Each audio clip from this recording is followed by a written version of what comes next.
ప్రపంచ వాణిజ్య చరిత్రలో భారత్ మరో కీలక అడుగు వేసింది. ఎంతో కాలంగా ఎదురు చూసిన భారత్ యునైటెడ్ కింగ్డమ్ సమగ్ర ఆర్థిక వాణిజ్య ఒప్పందం అంటే సిఈటిఏ నేటి నుంచి అమల్లోకి వచ్చింది. ఈ ఒప్పందంతో బ్రిటన్ మార్కెట్లో భారత్ ఉత్పత్తులకు దాదాపు పూర్తి స్వేచ్ఛ లభిస్తుంది.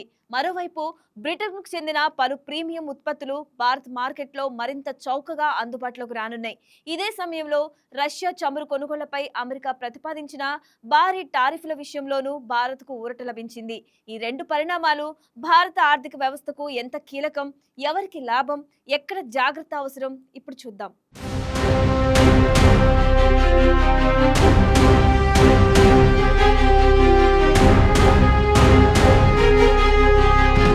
ప్రపంచ ఆర్థిక వ్యవస్థలో అవకాశాలను అందిపుచ్చుకోవాలంటే మార్కెట్లను విస్తరించుకోవాలి, ఎగుమతులను పెంచుకోవాలి, పెట్టుబడులను ఆకర్షించాలి.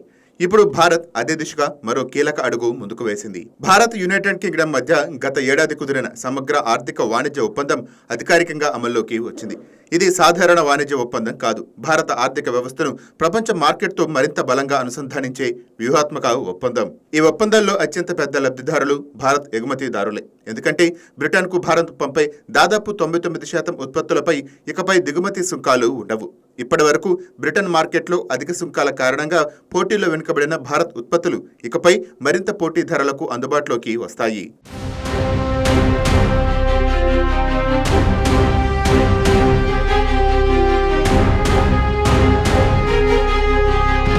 ప్రపంచంలోని అతిపెద్ద వినియోగదారుల మార్కెట్లో ఒకటైన బ్రిటన్లో భారత తయారీదారులకు ఇది భారీ అవకాశంగా మారనుంది. ముఖ్యంగా కార్మిక ఆధారిత రంగాలకు ఈ ఒప్పందం కొత్త ఊపును ఇవ్వనుంది. జౌళి పరిశ్రమ, రెడీమేడ్ దుస్తులు, తోలు ఉత్పత్తులు, పాదరక్షకులు, రత్నాలు, ఆభరణాలు, సముద్ర ఆహార ఉత్పత్తులు, వ్యవసాయ ఉత్పత్తులు, ప్రాసెస్డ్ ఫుడ్, ఫార్మాస్యూటికల్స్, రసాయనాలు, ఇంజనీరింగ్ ఉత్పత్తులు, ఆటోమొబైల్ విడిభాగాలు ఇవన్నీ ఇప్పుడు బ్రిటన్ మార్కెట్లో మరింత పోటీ సామర్థ్యంతో నిలవనున్నాయి.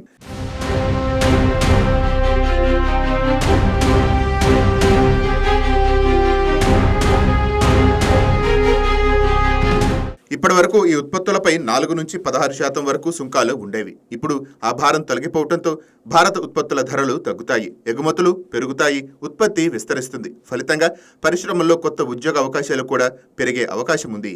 ఈ ఒప్పందం వల్ల ముఖ్యంగా సూక్ష్మ, చిన్న, మధ్య తరహా పరిశ్రమలకు అంటే ఎంఎస్ఎంఈలకు పెద్ద అవకాశాలు కనిపిస్తున్నాయి. ఇప్పటి వరకు విదేశీ మార్కెట్లో అడుగు పెట్టలేకపోయిన అనేక చిన్న పరిశ్రమలు ఇప్పుడు బ్రిటన్ మార్కెట్ను లక్ష్యంగా చేసుకునే పరిస్థితి ఏర్పడుతోంది.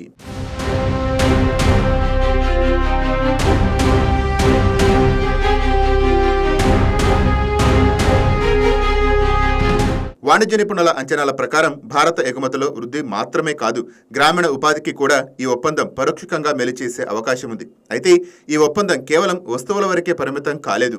భారత సేవా రంగానికి కూడా ఇది కొత్త అవకాశాలను తెరుస్తోంది. ఐటీ కంపెనీలు, కన్సల్టింగ్ సంస్థలు, ఇంజనీర్లు, ఆర్కిటెక్టులు, అకౌంటెంట్లు, ఆరోగ్య సేవా నిపుణులు, విద్యాసేవా సంస్థలు ఇప్పుడు బ్రిటన్ మార్కెట్లో మరింత సులభంగా సేవలు అందించగలవు.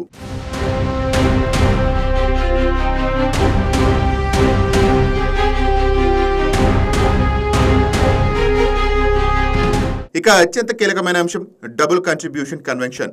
దీని ప్రకారం బ్రిటన్లో తాత్కాలికంగా పనిచేసే భారత ఉద్యోగులు 5 ఏళ్ల వరకు 2 దేశాల్లోనూ సామాజిక భద్రతా చందాలు చెల్లించాల్సిన అవసరం ఉండదు.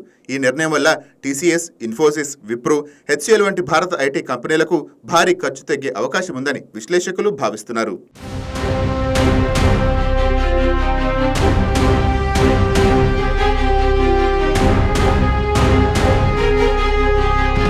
మరోవైపు భారత వినియోగదారులకు కూడా కొన్ని ప్రయోజనాలు కనిపించనున్నాయి.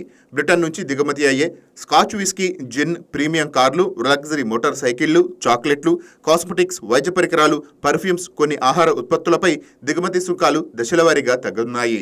ప్రస్తుతం స్కాచ్ విస్కీపై ఉన్న 150% సుంకం మొదటి దశలో 75% తగ్గుతుంది. 10 ఏళ్లలో అది 40% చేరనుంది. అలాగే ప్రస్తుతం 110% వరకు ఉన్న బ్రిటిష్ లగ్జరీ కార్ల దిగుమతి సుంకాలు కూడా కోటా విధానంలో క్రమంగా తగ్గి భవిష్యత్తులో 10% పరిమితం కానున్నాయి. అయితే ధరలు వెంటనే తగ్గిపోతాయని భావించరాదు. ఈ మార్పులు దశలవారీగా అమలవుతాయి.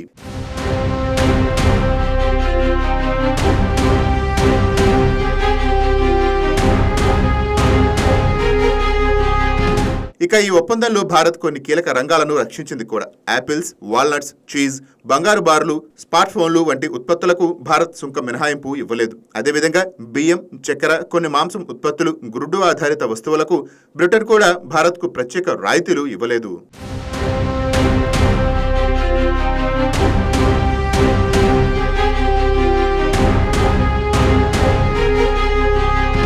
అంటే స్వేచ్ఛ వాణిజ్య ఒప్పందమైన ఇరు దేశాలు తమ సున్నితమైన రంగాలకు రక్షించుకునే విధంగా సమతుల్య విధానాన్ని అనుసరించాయి. అసోచామ్ అంచనా ప్రకారం ఈ ఒప్పందం వల్ల 2030 నాటికి భారత్ బ్రిటన్ ద్వైపాక్షిక వాణిజ్యం $120 బిలియన్ చేరే అవకాశం ఉంది.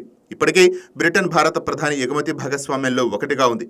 ఇప్పుడు ఈ ఒప్పందం పెట్టుబడులు, తయారీ, పునరుత్పాదక ఇంధనం, టెక్నాలజీ, విద్య, ఆర్థిక సేవల రంగంలో కొత్త అవకాశాలను తెరవనుంది.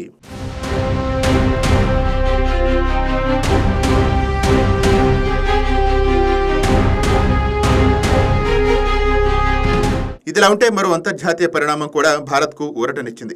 రష్యా నుంచి చమురు కొనుగోలు చేస్తున్న దేశాలపై అమెరికా ప్రతిపాదించిన భారీ టారిఫ్ బిల్లులో కీలక మార్పులు చోటు చేసుకున్నాయి. మొదట రష్యా చమురు లేదా సహజవాయు కొనుగోలు చేసే దేశాలపై ఏకంగా 500% టారిఫ్ చెల్లించాలని అమెరికా సెనేటర్లు ప్రతిపాదించారు. అలాంటి పరిస్థితి వస్తే రష్యా నుంచి భారీగా చమురు కొనుగోలు చేస్తున్న భారత్కు తీవ్ర ప్రభావం పడే అవకాశం ఉండేది. ఎందుకంటే ప్రస్తుతం భారత ముడి చమురు దిగుమతుల్లో గణనీయమైన వాటా రష్యా నుంచే వస్తోంది. చౌక ధరలకు లభిస్తున్న రష్యా చమురు భారత ఇంధన భద్రతకు కీలక ఆధారంగా మారింది.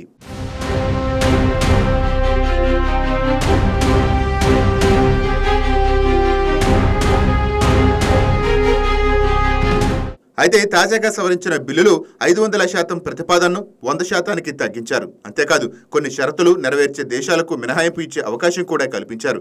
దీంతో భారత్పై వెంటనే భారీ ఆర్థిక ఒత్తిడి పడే ప్రమాదం కొంతవరకు తగ్గింది. అయితే ఈ బిల్లు కూడా అమెరికా సెనెట్లోనే ఉంది. తుది ఆమోదం పొందాల్సి ఉంది. అంటే ప్రమాదం పూర్తిగా తొలగిపోలేదు.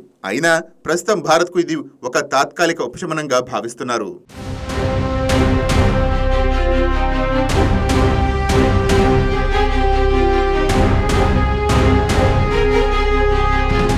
ఒకవైపు బ్రిటన్తో స్వేచ్ఛ వాణిజ్య ఒప్పందం ద్వారా కొత్త మార్కెట్లు తెరుచుకుంటుండగా, మరోవైపు రష్యా చమురు అంశంలో అమెరికా వైఖరిలో వచ్చిన సడలింపు భారత ఇంధన వ్యయంపై తక్షణ ఒత్తిడిని తగ్గించింది. ఈ రెండు పరిణామాలు కలిసి చూస్తే ప్రపంచంలో మారుతున్న భౌగోళిక రాజకీయాల మధ్య భారత్ తన ఆర్థిక ప్రయోజనాలను కాపాడుకుంటూనే ప్రపంచ వాణిజ్యంలో తన స్థానాన్ని మరింత బలోపేతం చేసుకునే దిశగా అడుగులు వేస్తుందనే విషయం స్పష్టం అవుతోంది.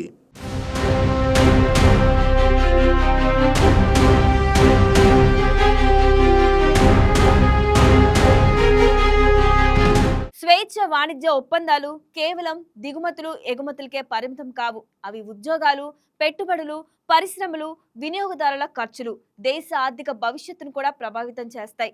భారత్ యూకే సిఈటిఏ అమలు, అలాగే రష్యా చమురు అంశంలో అమెరికా సడలింపు, ఈ రెండు కలిసి భారత ఆర్థిక వ్యవస్థకు కొత్త అవకాశాల తలుపులు తెరుస్తాయా, లేక ప్రపంచ రాజకీయ పరిణామాలు కొత్త సవాళ్లు సృష్టిస్తాయా అనేది రాబోయే రోజుల్లో తేలనుంది. ప్రస్తుతం మాత్రం ఈ రెండు పరిణామాలు భారత్కు అనుకూల సంకేతాలుగా కనిపిస్తున్నాయి.